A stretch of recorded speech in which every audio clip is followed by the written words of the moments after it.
ಕಾಕುಮತಿ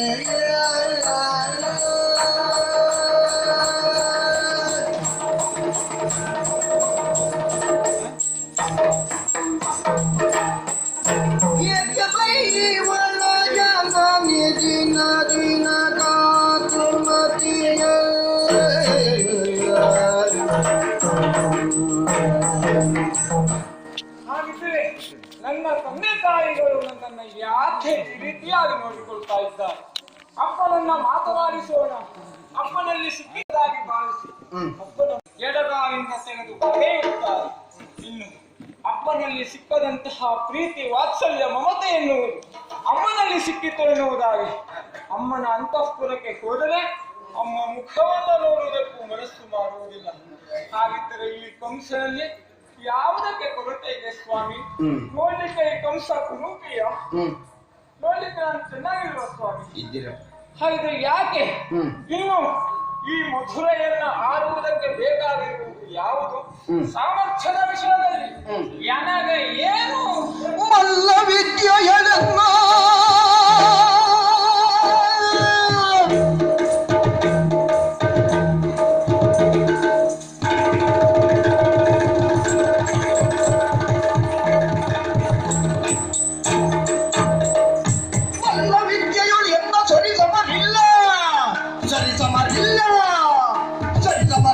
ಭೂಮಿಯಲ್ಲಿ ಶೌರ್ಯ ಸಾಧನ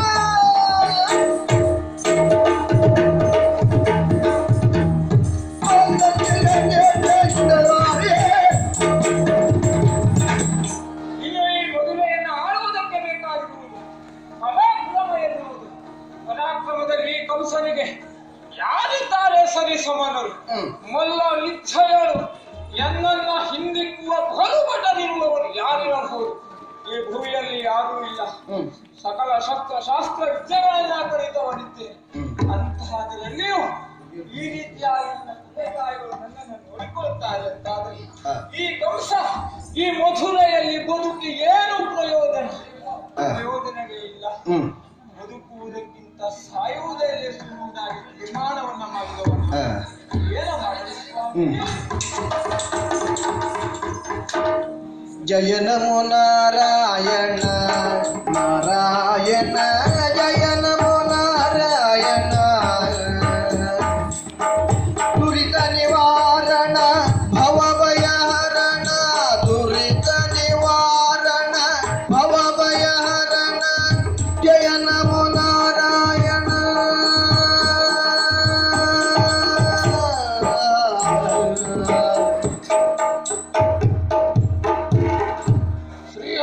ಜಗದ್ರಕ್ಷಕ, ಲೋಕವನ್ನ ನೀನೇ ರಕ್ಷಿಸು. ಮೊದಲಾಗಿ ನಾರಾಯಣನಿಗೆ ವಂದಿಸಿಕೊಳ್ತಾ ಹೇಳ್ತಾ ಇದ್ದೇನೆ. ಭೂಮಿಗೆ ಬಂದಂತಹ ಕಾರಣವೇನು ಗೊತ್ತಾ ಸ್ವಾಮಿ? ಈ ಜಗತ್ತಿನಲ್ಲಿ ಧರ್ಮವನ್ನ ರಕ್ಷಿಸಬೇಕು. ಧರ್ಮೋ ರಕ್ಷತಿ ರಕ್ಷಿತ ಅನ್ನುವುದಾಗಿ ಧರ್ಮವನ್ನು ಯಾರು ರಕ್ಷಿಸುತ್ತಾರೋ ಅವರನ್ನ ಧರ್ಮ ರಕ್ಷಿಸುತ್ತದಂತೆ. ಹಾಗಾಗಿ ನನ್ನ ಅಜ್ಜನಾದಂತಹ ತಂದೆ ಮಹಾವಿಷ್ಣು ಹೇಳಿದ ಮಾತು, ನಾರದ ಲೋಕದಲ್ಲಿ ಧರ್ಮವನ್ನ ರಕ್ಷಣೆ ಮಾಡಬೇಕು ಅನ್ನುವುದಾಗಿ. ಹಾಗಾಗಿಯೇ ಭೂಲೋಕಕ್ಕೆ ಬಂದವನು. ತಂದೆಯಿಂದ ಕೊಟ್ಟಂತಹ ಶಾಪವನ್ನ ಹೊರವಾಗಿಸಿಕೊಂಡು 3 ಗಳಿಗೆಯಲ್ಲಿ ನಾನು 14 ಲೋಕಗಳನ್ನ ಸುತ್ತಬಲ್ಲೆ. ಹಾಗಾಗಿ ಇಂದು ಭೂಲೋಕಕ್ಕೆ ಬಂದ ಕಾರಣವೇನು? ಇಲ್ಲಿರುವಂತಹ ಅಧರ್ಮವನ್ನು ಹೋಗಲಾಡಿಸಲಿಕ್ಕೆ ಶ್ರೀಹರಿ ಅವತಾರ ಪುರುಷ ಅವತಾರವನ್ನು ಎತ್ತಿ ಬರಬೇಕು. ಹಾಗಾದ್ರೆ ಭೂಮಿಯಲ್ಲಿ ಸುಮ್ಮನೆ ಅವತಾರ ಎತ್ತಲಿಕ್ಕೆ ಆಗ್ತದಾ? ಆಗುವುದಿಲ್ಲ. ಹಾಗಾಗಿ ಇಲ್ಲಿ ಒಬ್ಬವರಿದ್ದಾನೆ ಈ ಮಧುರೆಯಲ್ಲಿ.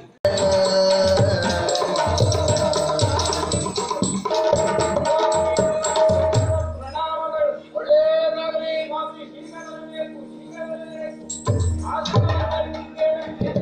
ಆಸನವನ್ನು ಅಲಂಕರಿಸಬೇಕು.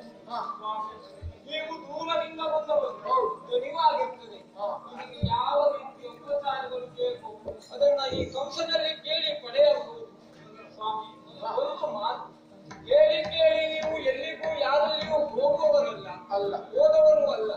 ಹಾಗಂತ ನಾರದರು ಬರ್ತಾರೆ ಅಂತ ಹೇಳಿದ್ರೆ ಹೋಗುವವರು ಅಲ್ಲ. ಬರುವುದಿಲ್ಲ ಅಂತ ಆದ್ರೆ ಆ ದಿವಸ ನೀವು ಬಂದೇ ಬರ್ತೀವಿ ಖಂಡಿತ. ಹಾಗಿದ್ರೆ ಈಗ ನೀವು ಈ ಕಂಸನನ್ನ ನೋಡುವುದಕ್ಕೆ ಬರ್ತಲ್ಲ, ಕೇಳಬಾರದು. ಆದ್ರೂ ಕೇಳಿದ್ರೆ ವಿಷಯ ಗೊತ್ತಾಗುವುದಿಲ್ಲ ಸ್ವಾಮಿ. ಏನು ಕಾರಣ ಬಂದಿರಲಿಗೆ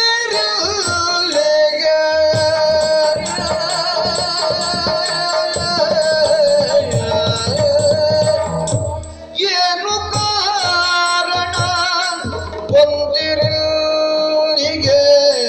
ಹೀನ ಬೀಸೋಣ ಏನ ಕಾಪಿರಿ ಹೀನ ಬೀಸೋಣ ಏನ ಕಾಪಿರಿ ಮಾನವಂತರೇ ಮಧುರ ಅರಸಗೆ ಸೋಲುವಲ್ಲ ಮಾನವಂತರೇ ಮಧುರೆಯ ರಸಗೆ ಸೋಲು ಅಲ್ಲ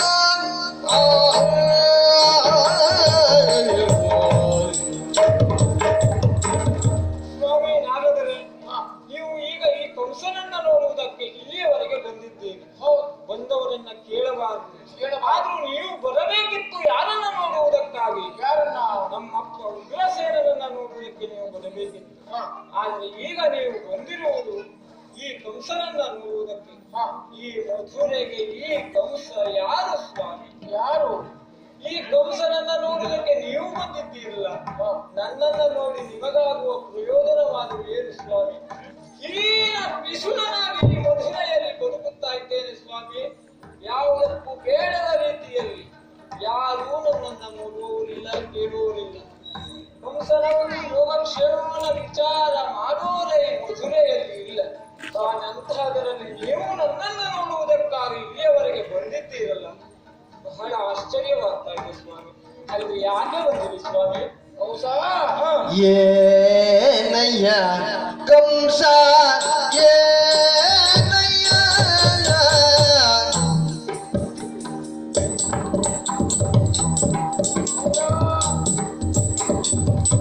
ಏನಯ್ಯ ಕಂಸ ಏನಯ್ಯ ಕಂಸ ಏನಯ್ಯ ಏನಯ್ಯ ಕಂಸ ನೀನೆಂಬ ಮಾತುಗಳು ಏನಯ್ಯ ಕಂಸ ನೀನೆಂಬ ಮಾತುಗಳು ಊನವೇನಿದೆ ನಿನ್ನ ಕೃತ್ಯದಿ ಹೇಳು ಊನ ಏನಿದೆ ನಿಮ್ಮ ಕೃತ್ಯದಿ ಹೇಳು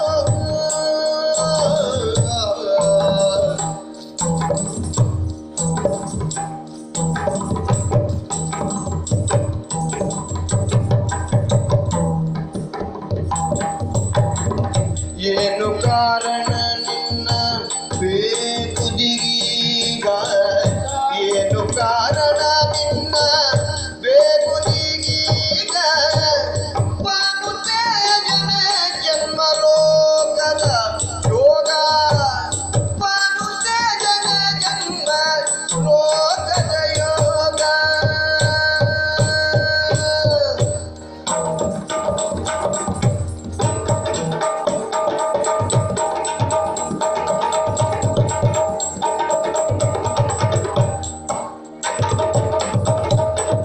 ಏನಯ್ಯ ಕಂಸ ಏನಯ್ಯ ಕಂಸ ಏನಯ್ಯ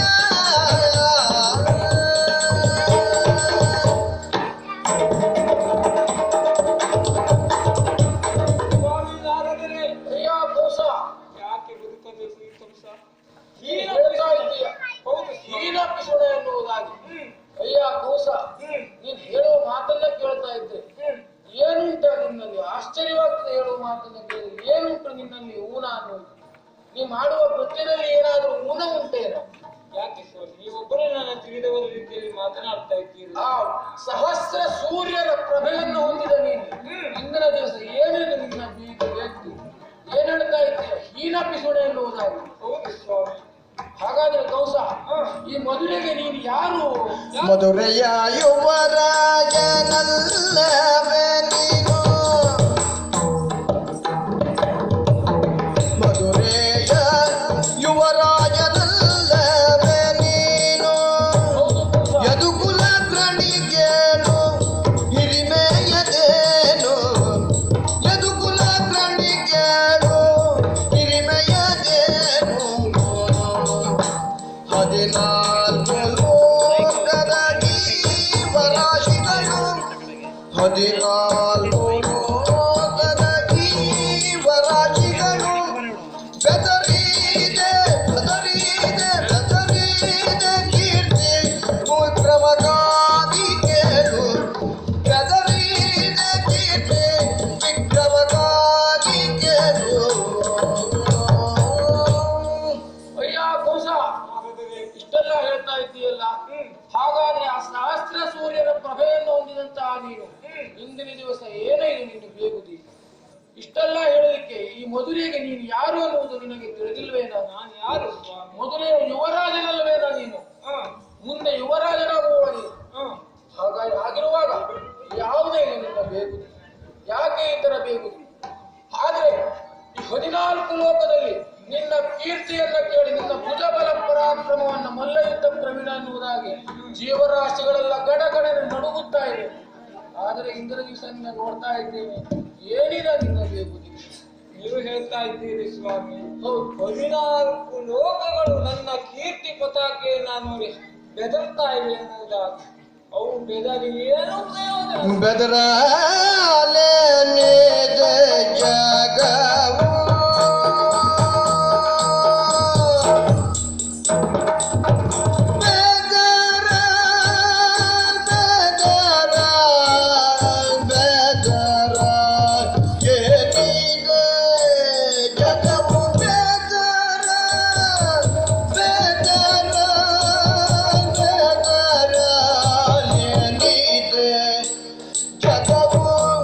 ಜನನಿ ದಿಕ್ಕರಿಸುವಳು ಜನನಿ ದಿಕ್ಕರಿಸುವಳು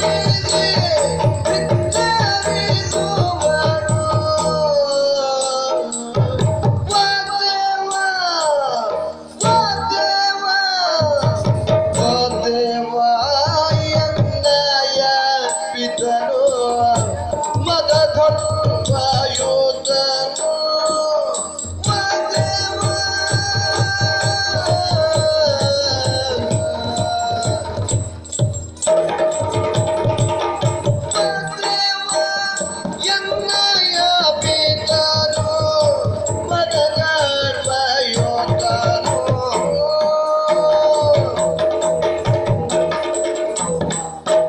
ಇದನ್ನೆಲ್ಲ ಬೇಳಿ ಬಲವೇ ನೀನು ಇದನ್ನೆಲ್ಲ ಬೇಳಿ ಫಲವೇ ನೀನು ಫಲವೇ ನೀನು ಫಲವೇ ನೀನು ಕಸಕ್ಕಿಂತ ಸದರ ಕಾಣದೆ ಕಸಕ್ಕಿಂತ ಸದರ ಕಾಣದೆ ನಂದಡಿಗೆ ರಗಿನಿಂದ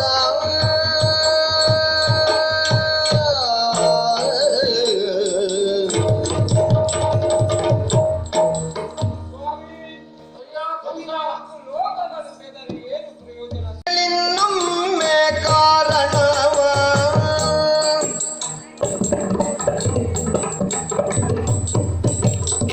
ಮಾತೆ ಹೊಂದಿಸಿ ಕೇಳಿನೊಮ್ಮೆ ಕಾರಣವ ಭೂನಾಥನ ಮನದೊಲವ ಭೂನಾಥನ ಮನದೊಲವ ನೀ ತಿಳಿಯುವುದು ಲೇಸು ಯಾದವನಿಕರವ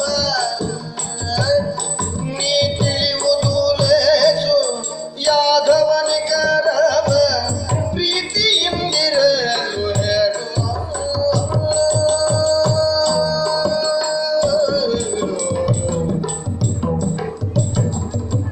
ಕಂಸ, ಹಾಗಾದರೆ ನೀನು ಹೇಳ್ತಾ ಇದ್ದೀಯ, ಈಗಾಗಲೇ 1000ಕ್ಕೂ ಹೆಚ್ಚು ಬಾರಿ ತಂದೆ ತಾಯಿಯಲ್ಲಿ ಕೇಳಿದ್ದೇನೆ ಎನ್ನುವುದಾಗಿ. ಹೌದು ಸ್ವಾಮಿ, ಯಾವುದೇ ಒಂದು ಪ್ರಯೋಜನ ಆಗಲಿಲ್ಲ. ಪ್ರಯೋಜನವೇ ಇಲ್ಲ. ಹಾಗಾದ್ರೆ ಇನ್ನೊಮ್ಮೆ ತಾಯಿಗೆ ವಂದಿಸಿ ಕೇಳು, ಮತ್ತೊಮ್ಮೆ ಕೇಳು. 1000 ಬಾರಿಯ ಪ್ರಯತ್ನ ಮತ್ತೆ ಸಫಲವಾದಿತ್ತು ಎನ್ನುವುದಾಗ 1000 ಬಾರಿ ಕೇಳಿದವನಿಗೆ ಇನ್ನೊಂದು ಬಾರಿ ಕೇಳುವುದು ಹೆಚ್ಚಲ್ಲವಲ್ಲ? ಹೌದು ಸ್ವಾಮಿ. 1000 ಬಾರಿ ಕೇಳಿದ್ದೀಯ, ಅಮ್ಮ ಮುಖ ತಿರುಗಿಕೊಂಡು ಛೀ ಹೀನ ಪಿಹುಳು ಅನ್ನುವುದಾಗಿ ಹೇಳಿದ್ದಾರೆ. ಅಮ್ಮನಾದ್ರೂ ಬೇಕು, ಅಪ್ಪ ಒಡೆಯುತ್ತಾನಲ್ಲ. ಅಪ್ಪನಲ್ಲಿ ಇನ್ನೊಮ್ಮೆ ಕೇಳು. ಹಾ, 1000 ಬಾರಿ ತಿಂದ ಒದಗಿಂದ ಇನ್ನೊಂದು ಬಾರಿ ತಿನ್ನುವುದು ಹೆಚ್ಚಲ್ವಲ್ಲ? ಯಾವುದೇ ಕೂಲಕ್ಕಿಲ್ಲ. ಹಾಗಾದ್ರೆ ಅಷ್ಟು ಮಾಡಿದ್ರೆ ಸಾಕಾಗುವುದಿಲ್ಲ. ಯಾಕೆ ಹೀಗೆ ಮಾಡುತ್ತಿದ್ದಾರೆ ಎನ್ನುವಂತ ಕಾರಣವನ್ನು ತಿಳಿಯಬೇಕು. ಈ ಯಾದವ ಕುಲದ ನಿಖರವನ್ನ ನೀನು ತಿಳಿಯಬೇಕು. ನೀವು ಹೇಳಿದ ಹಾಗೆ ಕೇಳುವುದಕ್ಕೆ ನಾನು ಸಿದ್ಧರಿದ್ದೇನೆ. ಹಾ, ಒಂದೊಮ್ಮೆ ಅವರು ಮುನಿದರು ಅಂತ ಆದ್ರೆ ಮುಗಿದರೆ ಮುನಿದರಾದರೆ ನಿನ್ನ ಘನತೆ ಗೌರವವನ್ನು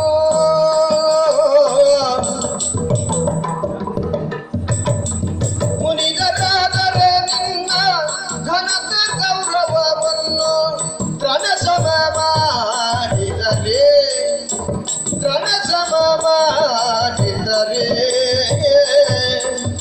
ಧನುಜ ಚಾನೂರ ಮುಷ್ಟಿಕ ಧೇನುಗಾದ್ಯರು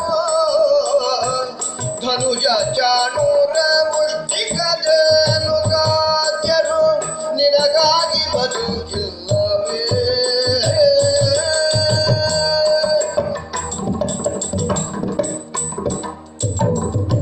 ಅಯ್ಯ ದೋಸ ಹಾಗಾದರೆ ಹೇಳ್ತಾ ಇದ್ದೀಯ. ಹ್ಮ್ ಅದಕ್ಕೂ ಮುನಿದರು ಅಂತ ಆದ್ರೆ ಹ್ಮ್ ನಿನಗೆ ಹೇಳ್ಕೊಡ್ಬೇಕಾ?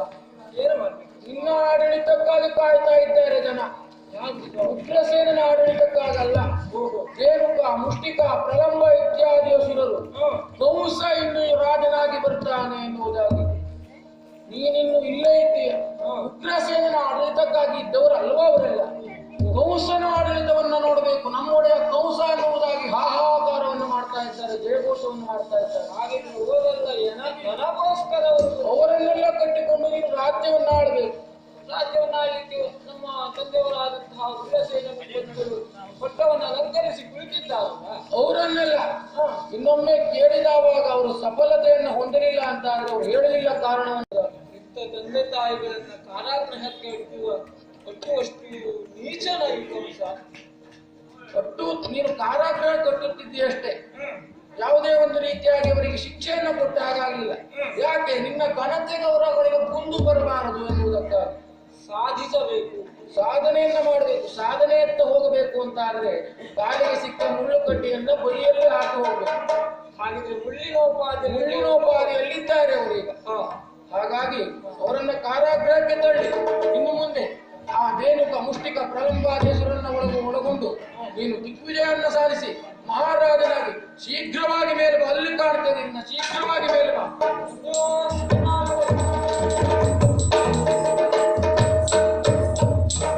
ನಾರದರ ಮಾರ್ಗದರ್ಶನ ಸಿಕ್ಕಿತಲ್ಲ, ಅವರು ಹೇಳಿದ ರೀತಿಯಲ್ಲಿ ಕೇಳಿ ನೋಡ್ತೇನೆ. ಇನ್ನೊಮ್ಮೆ ಮರಳಿ ಯತ್ನವ ಮಾಡೆನ್ನುವುದಾಗಿ ಮರಳಿ ಪ್ರಯತ್ನವನ್ನ ಮಾಡಿದೆ.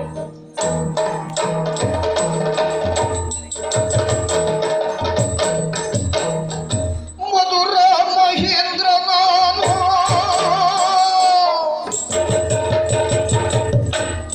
ಮಧುರ ಮಹೇಂದ್ರ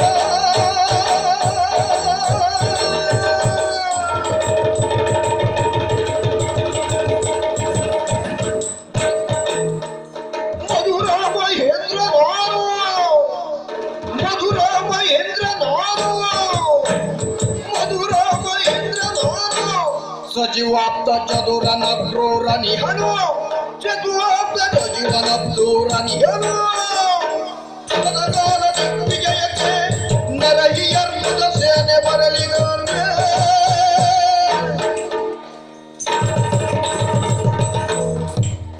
ಮಧುರ ಮಹೇಂದ್ರ ಕಂಸ ಮಾರ್ಗದರ್ಶನ ಸಿಕ್ಕಿತಲ್ಲ ನಾಗರದ್ದು. ಈಗ ಈ ಮಧುರೆಯ ಸರ್ವಾಧಿಕಾರಿ ಕಂಸ ಅಪ್ಪ ಅಮ್ಮನನ್ನ ಸೆರೆಯಲ್ಲಿ ಇಟ್ಟಿದ್ದೇನಂತೆ. ಇಲ್ಲಿಯ ಅಧಿಕಾರದ ಚಿಕ್ಕಾರಿಯನ್ನ ಕೈಗೆತ್ತಿಕೊಂಡಿದ್ದೇನೆ. ಇನ್ನೇನು ಇನ್ನು ಮುಂದೆ ಈ ಮಧುರೆಯಲ್ಲಿ ಕಂಸನ ಆಡಳಿತ. ಇಲ್ಲಿಗೆ ಕಂಸನೇ ಸರ್ವಾಧಿಕಾರಿ. ನಾನಾದ್ರೂ ಹೇಳಿದಂತೆ ಅಕ್ರೂರ ನನ್ನ ಮಂತ್ರಿಯ ಸ್ಥಾನದಲ್ಲಿ ಇಟ್ಟಿದ್ದೇನಂತೆ. ಚಾರೂರ, ಮುಷ್ಟಿಕ, ಧೇನುಕಾದಿರನ್ನ ಒಳಗೊಂಡು ಈ ಒಂದು ರಾಜ್ಯವನ್ನ ಆಳ್ತೇನೆ. ಆದ್ರೆ ಒಂದು ಸ್ವಾಮಿ, ಏನು ಅಪ್ಪ ಮಾಡಿದ ಘನತೆಯಲ್ಲಿ ಮಗ ಬದುಕುವುದ? ಮಗನ ಸಾಮರ್ಥ್ಯ ಎನ್ನುವುದು ಬೇಕು. ಸಾಮರ್ಥ್ಯದಲ್ಲಿ ಕಂಸ ಮೊಲ್ಲ ವಿದ್ಯಾ ಪ್ರವೀಣ. ಹಾಗಿದ್ರೆ ಎನಗೆ ಸರಿಸಮಾನ ಯಾರಿದ್ದಾರೆ? ಹಾಗಿದ್ರೆ ನಾನು ಈ ಒಂದು ಕಂಸನ ಕೀರ್ತಿ ಪತಾಕೆಯನ್ನು ಹಾರಿಸಬೇಕು ಅಂತ ಆದ್ರೆ ದಿಗ್ವಿಜಯವನ್ನ ಮಾಡಬೇಕು.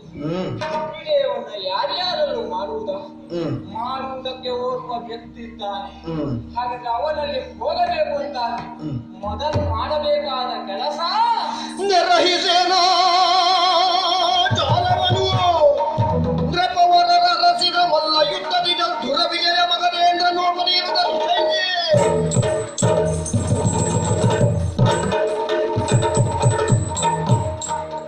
ಸೇನೆ ಸಜ್ಜುಗೊಳಿಸುವುದಕ್ಕಾಗಿ ಹೇಳಿದ್ದೇನೆ.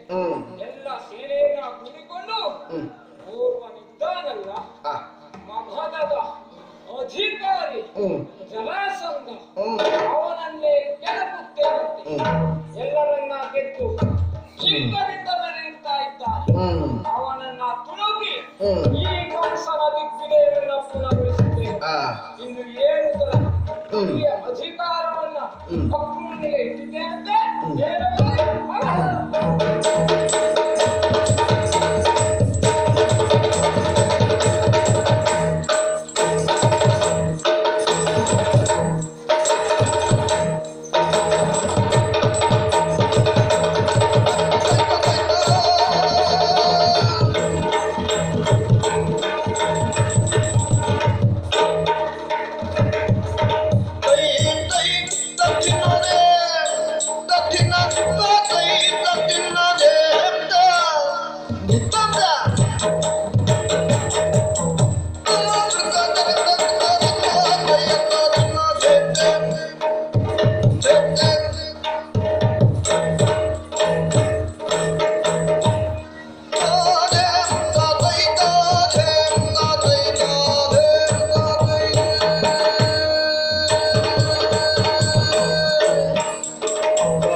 ನಾಡಿದು ಗಿರಿವ್ರಜಾನಗರ, ಇಲ್ಲಿಯ ಅಧಿಪಾಲ ಮಾಗಧ ಅಂದರೆ ನಾನೇ ಸರಿ.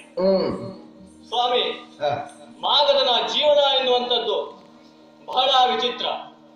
ಯಾಕೆ ಬಲ್ಲಿರಾ? ವಿವಾಹವಾದ ಹಲವು ವರ್ಷಗಳವರೆಗೆ ನಮ್ಮ ತಂದೆಯವರಿಗೆ ಸಂತಾನವಿಲ್ಲದ ಕಾರಣ ತಪಸ್ಸನ್ನು ಆಚರಿಸಲು ವನಪ್ರದೇಶಕ್ಕೆ ತೆರಳುವಂತಹ ಸಮಯ. ಮಾರ್ಗ ಮಧ್ಯದಲ್ಲಿ ಸಿಕ್ಕಂತಹ ಚಂಡಕೌಶಿಕ ಮುನಿಗಳು ವರದ ರೂಪವಾಗಿ ಒಂದು ಹಣ್ಣನ್ನು ಇತ್ತರಂತೆ. ಆ ಹಣ್ಣನ್ನು ತಂದ ನಮ್ಮ ತಂದೆಯವರು ಅದನ್ನು ಇಬ್ಬಾಗವನ್ನಾಗಿಸಿ ತನ್ನ ಮಡದಿಯ ರೀರವರೆಗೂ ಇತ್ತರಂತೆ. ಆದರೆ ಆ ಹಣ್ಣನ್ನು ಅರ್ಧ ಮಾಡಿದ ಪ್ರಭಾವವೋ ಏನು, ಒಂದು ಮಡದಿಯ ಗರ್ಭದಲ್ಲಿ ಅರ್ಧ ಶರೀರ, ಇನ್ನೊಂದು ಮಡದಿಯ ಗರ್ಭದಲ್ಲಿ ಇನ್ನೊಂದು ಅರ್ಧ ಶರೀರವಾಗಿ ಜನಿಸಿದನಂತೆ. ಅದನ್ನು ಕಂಡ ನಮ್ಮ ತಂದೆಯವರು ಕುಪಿತಗೊಂಡು ಆ ದೇಹವನ್ನು ಕಾಡಿನಲ್ಲೇ ಸೇರಿ ಅಂತ ಹೇಳಿದ್ರು. ಆದರೆ ಆಯಸ್ಸು ಇದ್ದರೆ ಎಲ್ಲಿಯೂ ಹೇಗೂ ಬದುಕಬಲ್ಲ ಎಂಬುದಕ್ಕೆ ನಾನೇ ಉದಾಹರಣೆ ಸ್ವಾಮಿ. ಯಾಕೆ ಗೊತ್ತಾ?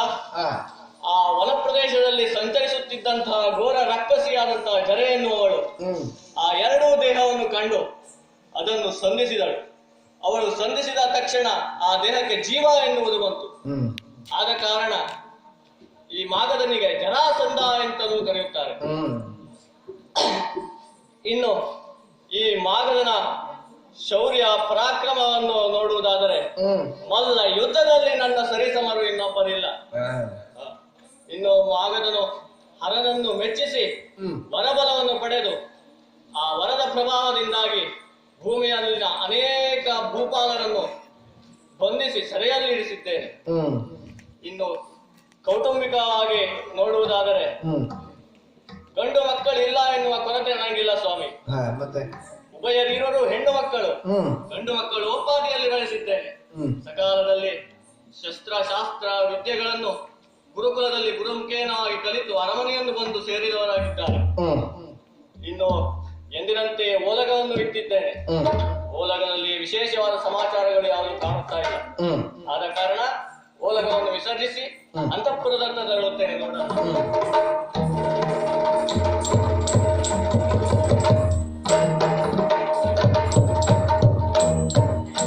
ಬಂದಾಳ ಆಸ್ತಿ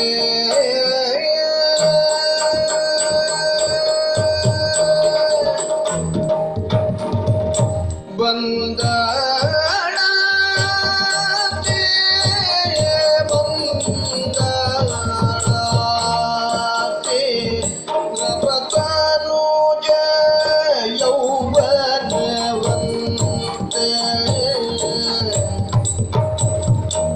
ಬಂದಾಳ ಬಂದಾಳ ಪ್ರಪತನುಜ ಯೌವನವಂತೆ ಪ್ರಪತನುಜ ಯೌವನವಂತೆ ಎಂದುಟಿಯ ಮುಗುಳು ನಗೆ ಎಂದುಟಿಯ ಮುಗುಳು ನಗೆ ಬೇರೆ ಎಂದುಟಿಯ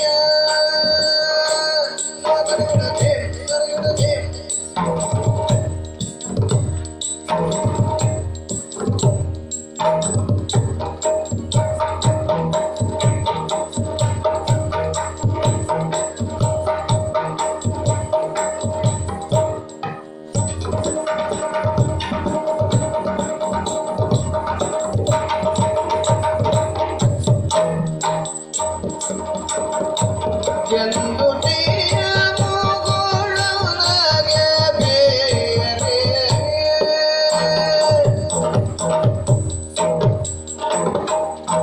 ಮಂದ ಗಜಗಾಮಿನಿ ಸುಂದರೇಶನ ಪದಕ್ಕೆ